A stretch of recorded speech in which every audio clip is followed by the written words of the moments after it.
Infertility trends are rapidly declining, well below population replacement levels. This has serious consequences not only on couples seeking to have children of their own, but also socioeconomic impacts on an aging nation, decline in GDP growth, and growing inflation rates. On this episode, we seek the point of view of ONG specialist Dato Dr. Zamri Rahim on how, through medical intervention methods, couples are seeking greater hope to have children of their own. In a topic that is sensitive to some, yet unexplored by most, we understand how IVF, for example, can become more accessible and affordable with higher success rates.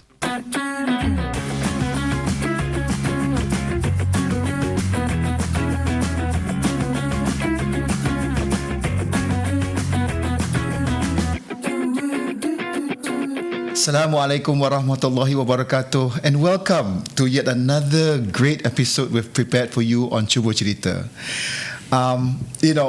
I say this time and time again, and I really mean it.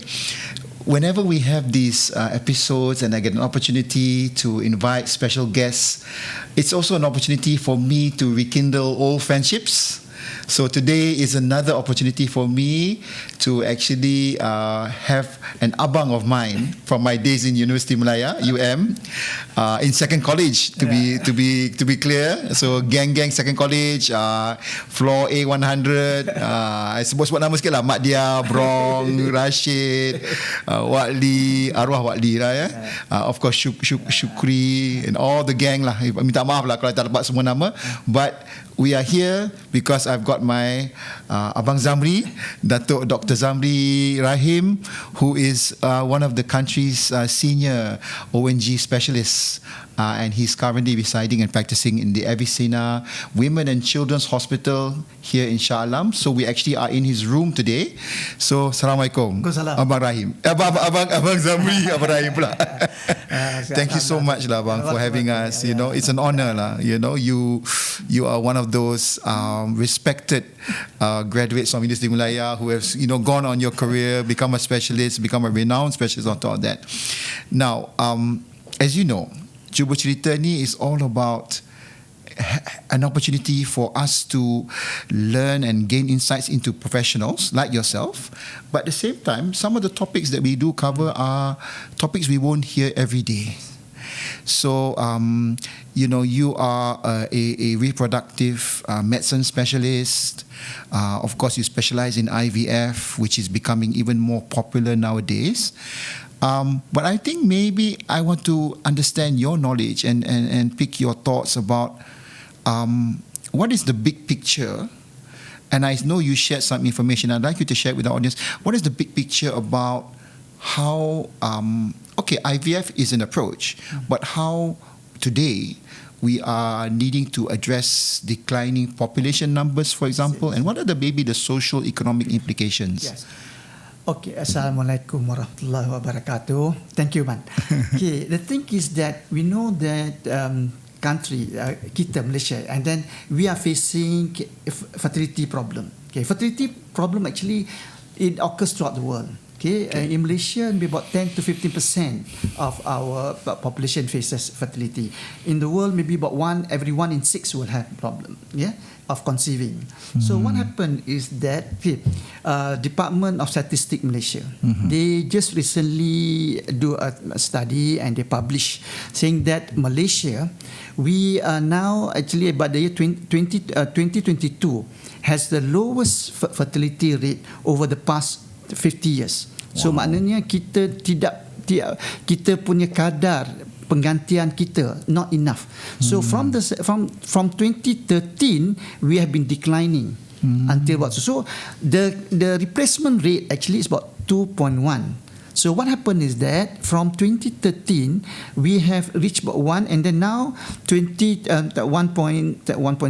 Now 2022 is only about 1.6.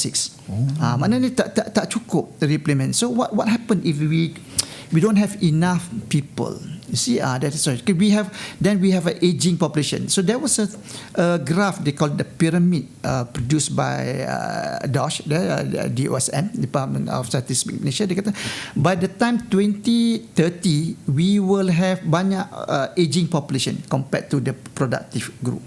So what is our problem now? If we have aging population, that is the consequences of population, then our economy will not be very good. The decline. What is more worrying is that we don't have enough military people. Okay, we don't have enough military. Siapa nak jaga negara kita?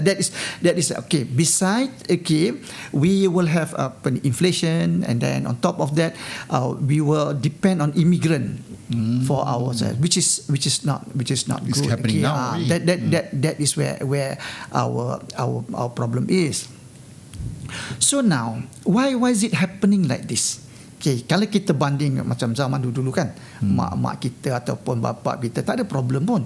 Tetapi you must remember, mak kita dulu taklah belajar sampai ke universiti. Sekarang you talking about, kita tengok second college sekarang ni, there are 3 blocks perempuan daripada one block lelaki. Dulu kita 3 block lelaki, 1 block perempuan. So because of education opportunities. So there are more women now in the universities. Urbanization, people dah tak duduk kampung, banyak pergi ke sini, yeah. And then people do not want to get kahwin awal sangat because of finance problem, yeah. And then career, all these things come into play. So we have to address this, because kalau kita Malaysia tidak look into this problem, besok by the time 2030 we have all the opportunity tapi tak ada orang. Okay, how do we address? Why is it happening? Okay, pertamanya, sometimes treatment. Okay, couple dah kahwin. Kata kita tengok women yang dah belajar kan. Belajar by the time dia keluar university by the age of 25, 26. Okay, then they start working. So by the time they get married, so they are about 29, 30 years old. Okay, that time see, what happened is that their fertility potential dah start to come down. Starts to come down. So they get very nervous to get to conceive, and then there is a pressure for them to have babies and all these things. You see, so the best option for them, see, sometimes they have tried for is IVF, to do IVF treatment lah for them. So IVF treatment ini, okay, it's quite expensive. So actually kalau macam young couples who they're productive group, but to fork out kata 15 to 18,000 per cycle, mungkin they cannot afford that. See, so that's why it's very sad. See, they don't have that amount that much money, but that's the best option of getting pregnant for most people. See, okay, because the chances of pregnancy or IVF treatment depends on first quality of the egg, okay, quality of the embryo. Quality of the embryo depends on the age of the patient. Okay, kalau dia kata, doktor saya nak simpan duit dulu lah, nanti sampai duit saya ada baru saya buat. So dia sampai umur 42, macam mana nak have good quality egg? Okay, that is of course the sperm, okay, the endometrium, all these things come into the technique. Okay, but Doc, if I could just maybe sort of like, pause kejap. The way that I see is also a point where, katakanlah macam ni lah, couples yang get married. And again, you are saying now they marry at maybe a later age. Yeah. So couples who get married, they obviously want to try the natural way, kan? Yes.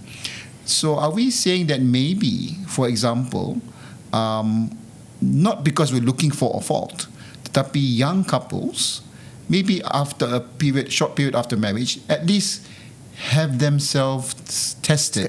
Yes, to test their fertility level, the quality of the eggs and yes, betul. Actually sepatutnya kita kan, kita kalau kita ada kursus perkahwinan, Khusus perkahwinan, one of the, I think so far dia tidak ada satu program ataupun satu slot to talk about fertility.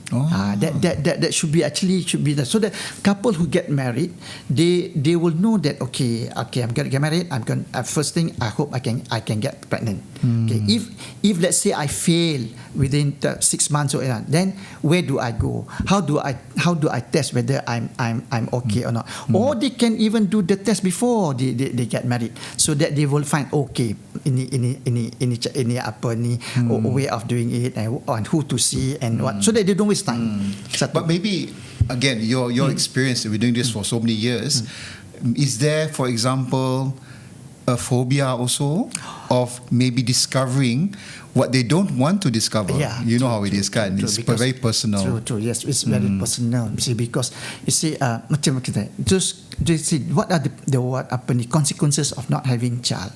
Okay, first of all, kalau macam childless couple kan, they can have higher chance of divorce. You see, they have a higher chance of domestic abuse. They have a very low self-esteem. They feel that they are not enough, not adequate. So this thing sometimes bothering them. They takut they cannot perform. See, because you see, in-laws punya pressure, they peers punya pressure and all this thing. But the question is that they have to seek help. Okay, because there is always a way now. Bukan macam dulu. So this is important. So, but unfortunately, kat kita lah, kat Malaysia, see, because they know, most people tahu kata this is the treatment, tapi sebab treatment ni mahal. Mahal, they just cannot afford. So they were hoping that if they can have some financial assistance, first line. At the moment, kalau kita tengok probably in the world lah, the only foundation yang ada for fertility is Tengku Azizah Fertility Foundation je lah. So because they have banyak lah couple. But having said that, still not enough lah for Malaysia. Kita developing country, kita nak population, kita nak orang, kita nak babies, kita nak teenagers, kita nak working people. Sebab apa, kalau kita didn't do any orang kata aggressive treatment or aggressive program sekarang, kita tak nak buat, kita just ignore je lah, tak apalah, let it be. So kita will ada ramai orang pencin. Daripada yang replenish jadi tak ada this working people. That is what our worry. Maybe we should spend a bit more money on this productive group of people to help them. Okay, walaupun kita ada macam kata KWSP. KWSP, tapi you must remember KWSP ni duit untuk waktu tua, simpanan waktu tua satu. Dan sometimes I have patient who has many patient who comes to claim KWSP, tapi bagi saya ada some mistake here lah. Sorry to say, but then kalau KWSP tidak ada cap, tidak ada limit, jadi everybody start to keluarkan duit. Pada dia orang katalah center ni dia kata, I know you have KWSP, I'll charge you tinggi because tu dia keluarkan duit. Lepas tu dia so there must be a cap. Katalah only 15,000. KWSP only allow kata 15,000 for you to try, and then they must have a panel of centers yang agree to do this. That is one way. Jadi kita boleh kawal pengeluaran duit untuk couple yang buat tu satu. Of course, Tengku Azizah Fertility Foundation does a lot of things, but I was hoping that some other foundation can come in and help. That's satu. Then they are it could be a CSR initiative by corporates. Now I know this is talk about cost and I heard you just mentioned the number 15,000 katakan. Tapi what I also understand is that maybe is an initial cost. Yes. If for example there is a subsequent effort, it doesn't actually cost that amount, kan? No. Can you just tell us a bit more about the process? Kalau kita buat IVF, selalunya dia macam ni, dia ada fresh transfer and frozen transfer.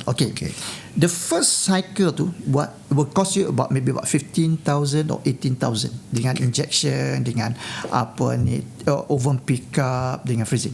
But then usually most centers akan ambil banyak telur dia. Okay, kita ambil as many as we can. Katalah kita dapat about 10 eggs from her, because she's young, we can get about 10 eggs from her. So out of 10 eggs tu, kita takkan letak 10. Okay, kita fertilize, kata for one fertilization, the one that grows nicely sampai day 5 so katalah ada 6. Okay, so kita freeze 6. Bila kita freeze 6, maknanya dia ada 6 embryos. Okay, dalam untuk that couple. So that 15,000 yang dia spend tu, that include the 6 yang simpan. So then after that kita transfer, which is transfer, katalah transfer 2. Transfer 2 dia ada 4 lagi. Dia ada 4 lagi. Jadi maknanya katalah kita transfer 2. Katalah dia bernasib baik, dia kembar lah kata. Okay, dia kembar, dia pun mengandung, happy and all that. Bersalin lah. Kata okay, bersalin. So dia tak akan buat immediately, because dia ada 4, dia tak akan buat immediately, because dia nak recover tu. So katalah another 2 years or 3 years. Okay, dia dah come back. Okay, doktor, saya ada lagi 4 lagi telur ni.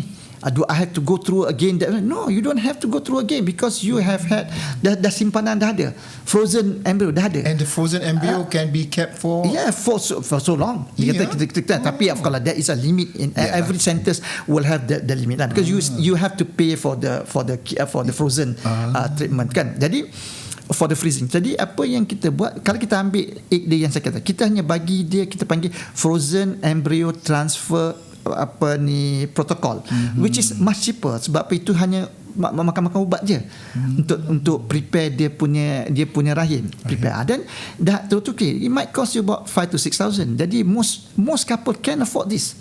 The second. So that is why kalau macam kata dia ada financial assistance the first cycle financial assistance, sama ada macam let's say not everybody ada KWSP. Okay, setengah macam kata teachers, nurses, army, police and some government personnel. They have the money, but they don't have KWSP. Jadi they also face the same problem. So kat mana dia nak cari tu?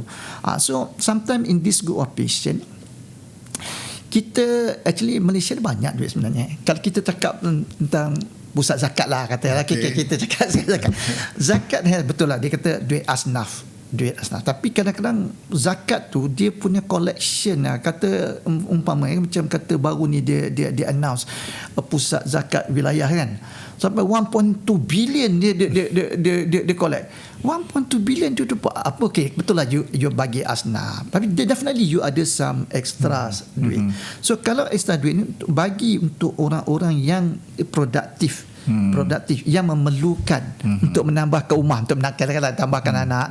Jadi let's say you spend 1.5 million, you are able to provide kata 100 couples per year, katalah 100 couples. So then kata macam pusat zakat Selangor, dia khutbah cakap you collect 2.7 billion duit banyak di mana ya? No, jadi betul lah you boleh kata lah, maknanya adalah some extra untuk you pakai. But having said that, okay, there must be a selection criteria. Tak ada semua orang apply, semua orang dapat, tak boleh lah kan. Jadi there is a selection criteria. You must be Malaysian, you have been married for more than 5 years, your income maybe must be more than a certain level. Taklah rendah sangat, kalau you rendah, you don't need this, you might need other things kan. Tapi kalau macam kata and then on top of that, you macam couples yang apply tu, there must be a program for it.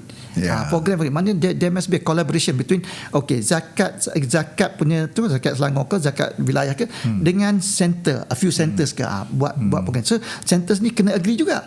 You bagi, tak boleh buat mahal. Jadi center ni I agree, sign, kata kita buat, kita select patient, dan kita buat the case. So we have zakat, we have the patient, we have the nation, we fulfill. That is one way lah di mana kita can help the people. But I think, I mean, again, I'm not a subject matter expert, but I do feel maybe there are a few orang kata realizations here lah. Nombor satunya, this treatment is become very accessible nowadays. It's not a stigma. No. Now, so for the beneficiaries, we are encouraging them to maybe explore, not because you have an ailment, tetapi is to help you, help you along the way. Kan? So don't think of it as something that's a sign of weakness, but treat it as something that you can benefit you, and don't wait. Do it early on. That's one thing. So then from the sponsor side pula, number one, having a podcast like this, we also have policymakers, politicians, and people who are in power who are looking at this from a socio-economic perspective.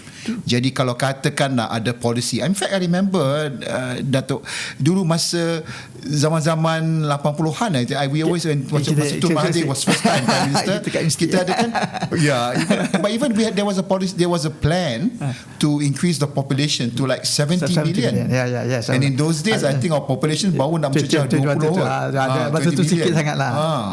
But imagine the foresight. So if we had gone on a trajectory to work towards growing our population, we may not reach 70 million, but at least certainly a sizable population, so that we are addressing the reproductivity of our workforce, of our population, not having to address the aging population and all kan.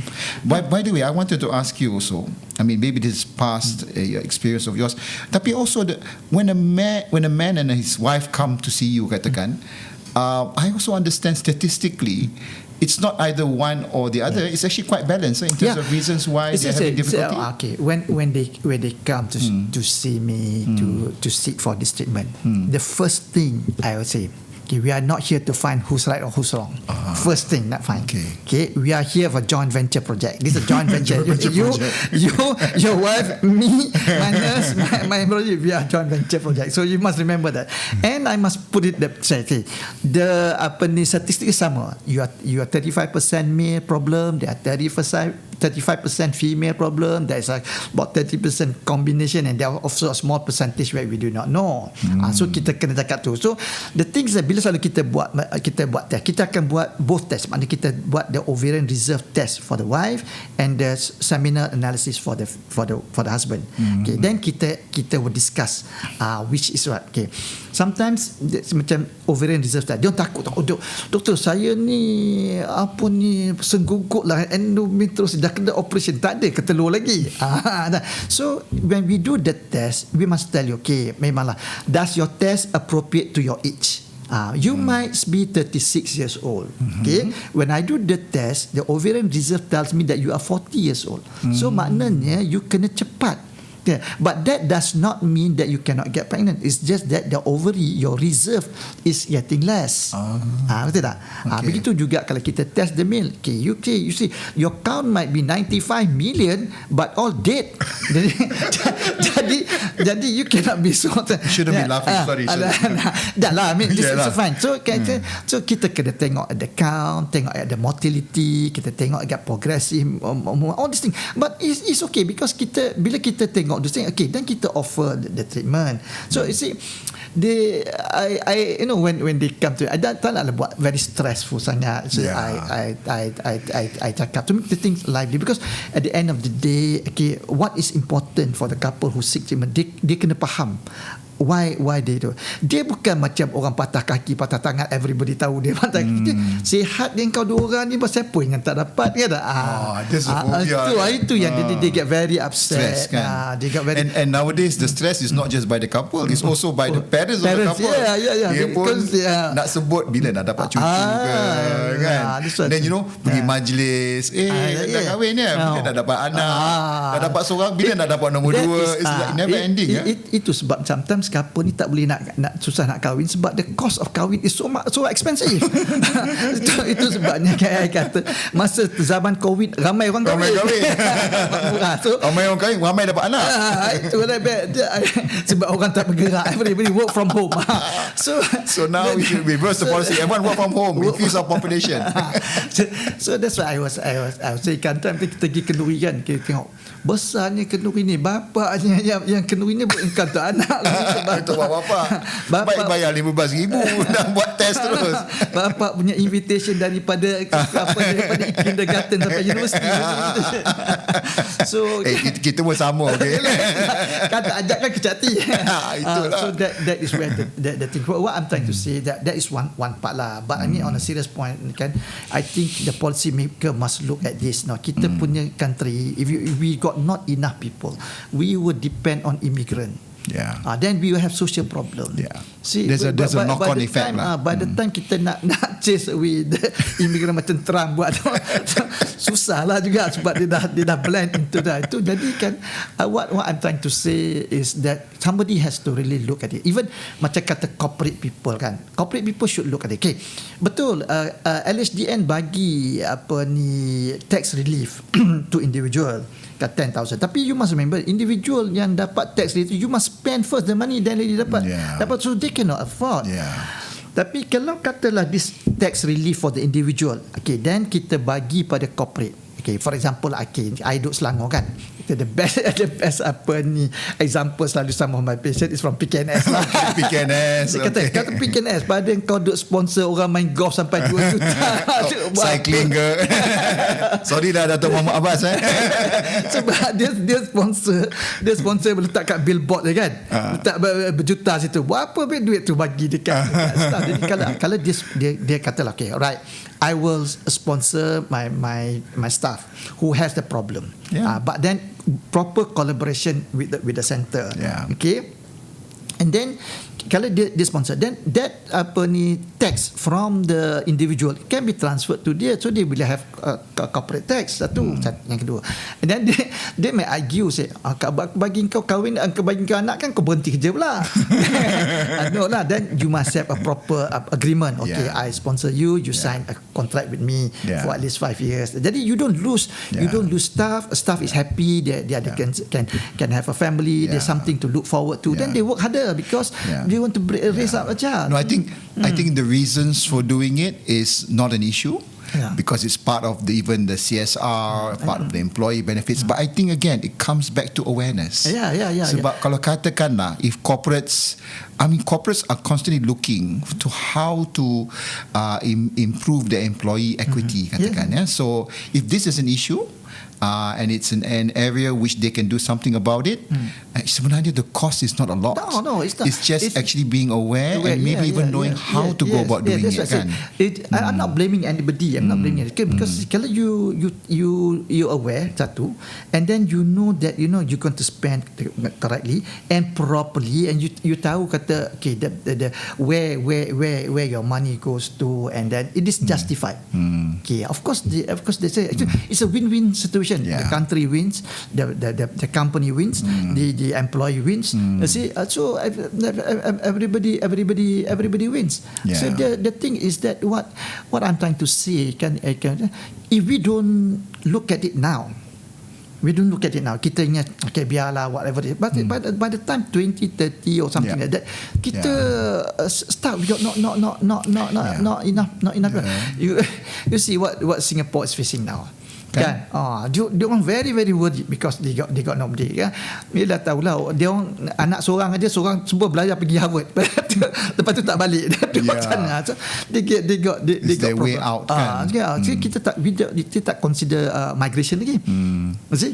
That is it. Dan kita memang ada very orang kata macam-macam program grandiose. Okay, we going to do this, we going to do that. Tapi siapa nak kerja? Kan? Hey, by the way, I also want to share with you. I read, or maybe I heard from you also, that it's not necessarily the countries which have got low population which have got a strong IVF program. You were saying something about even India? India dia kalau kita tengok, sometimes kita wonder kenapa dia got so many IVF centers in India. Kan orang dia 1.2 billion. Tapi bila we talk to them, they say 1.2 billion is other people's child, not my child. So I want my own child. Begitu dekat China, you can talk about 1.2, 1.4 billion. Itu anak orang lain. Anak aku.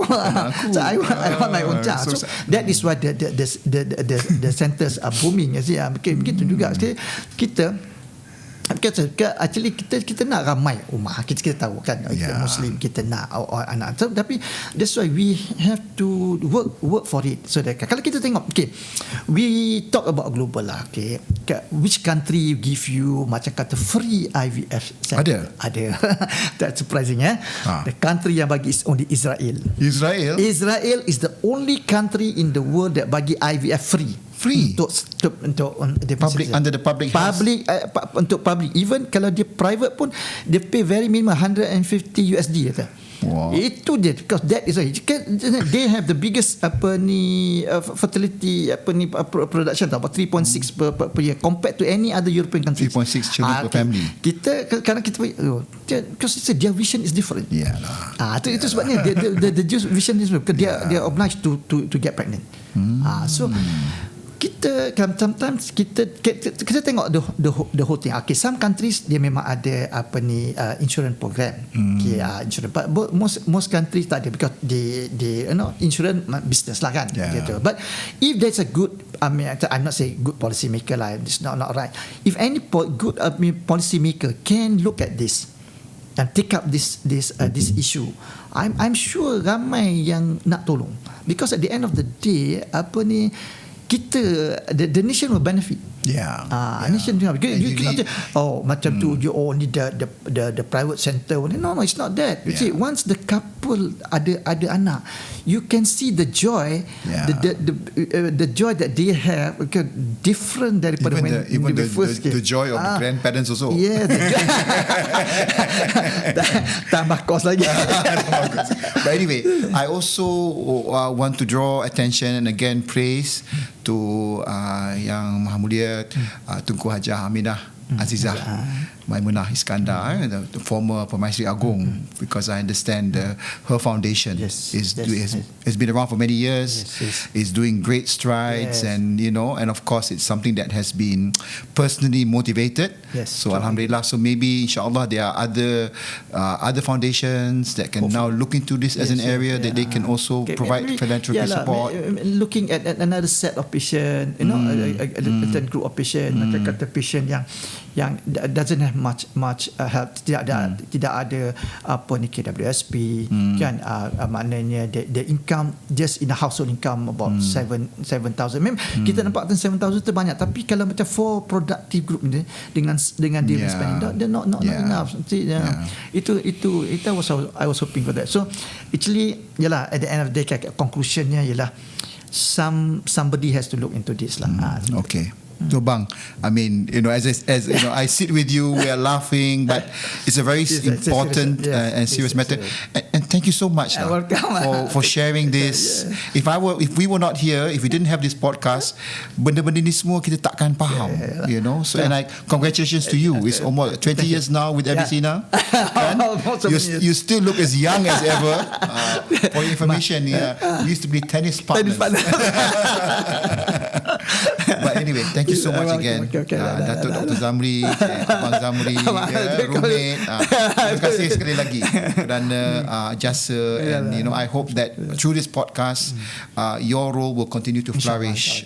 We do it together. Salam kami kepada Kak Jai and the family also. Okay, so alhamdulillah, thank you once again for joining us. We hope that these sort of episodes are very meaningful. Obviously it will not apply to everyone, but please spread the word, share this information, and most importantly, for those who are in policy making positions, corporate leaders, think about this as something that maybe needs to be made more aware of, and also pay greater attention. InsyaAllah niat kita baik, and also hopefully hasilnya baik. We also are near the month of Ramadan, so selamat menyambut Ramadan, selamat menghayati bulan Ramadan, bulan yang mulia, and insyaAllah we'll see you again at our next episode. Till then, Assalamualaikum warahmatullahi. Have a good day and the rest of the week. See you again.